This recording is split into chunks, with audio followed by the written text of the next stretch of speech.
This photo was taken with a 10-year-old DSLR lens, but I mounted in the Sony A7R Mark III using the Sigma MC11 mount converter. Today, we will see a legendary Sigma Art lens is still worth using in 2026. Today, I found something very interesting in the marketplace. This is the Sigma 50mm f1.4 Art lens, one of the most legendary portrait lenses ever made. But here is a crazy part. Today, I'm not using it in the DSLR. I'm testing it on the Sony A7R Mark III using the Sigma MC11 adapter to see if the old DSLR lens still performs like a modern lens in 2026.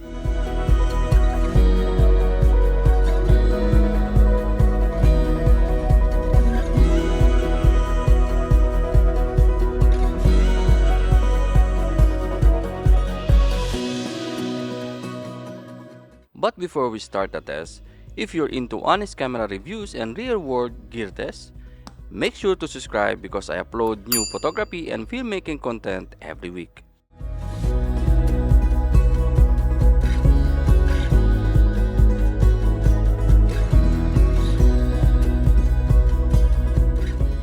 First thing, when you hold this lens, this is not a small 50mm lens. The Sigma 50 f1.4 Art is actually very big and heavy. It weighs around 800 grams and it uses a 77mm filter, which is usually the size for professional lenses. But the size is not just for looks. Sigma designed this lens to deliver extreme sharpness and beautiful bokeh.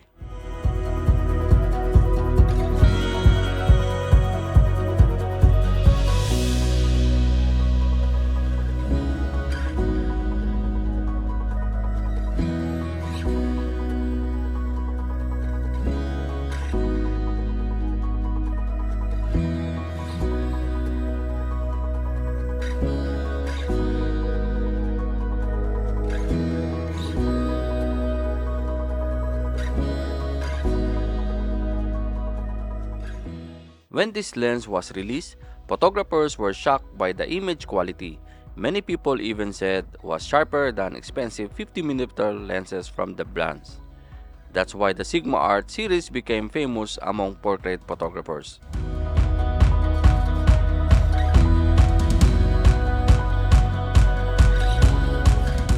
Now, here is the interesting setup for today's test. I'm mounting the Sigma 50mm Art design for DSLR cameras but using the Sigma MC11 adapter on the Sony A7R Mark III. And the good news is, the autofocus works, eye autofocus works, and the camera still recognizes the lens.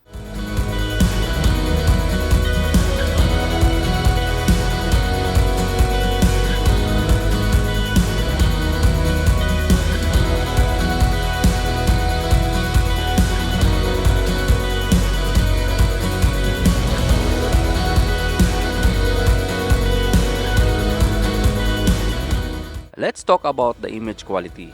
At f1.4, the background blur is absolutely beautiful. You get very smooth bokeh and strong subject separation. This is why many portrait photographers still love this lens today.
The autofocus using the MC11 adapters is actually quite good for photography.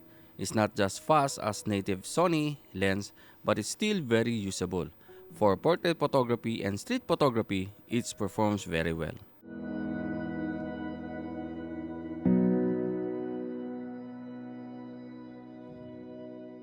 If you are a portrait photographer and you find this lens in the marketplace for a good price, this is still an amazing option, especially if you already have Sony camera and an MC11 adapter.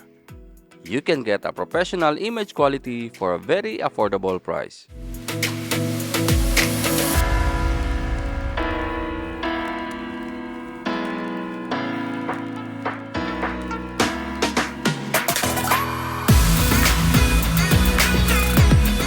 So after testing the Sigma 50mm Art on a Sony A7R Mark III, I can say this lens is still very powerful even in 2026. Yes, it is big, yes, it is heavy, but the image quality is still absolutely beautiful. Sometimes older lenses still have magic that modern lenses cannot replace.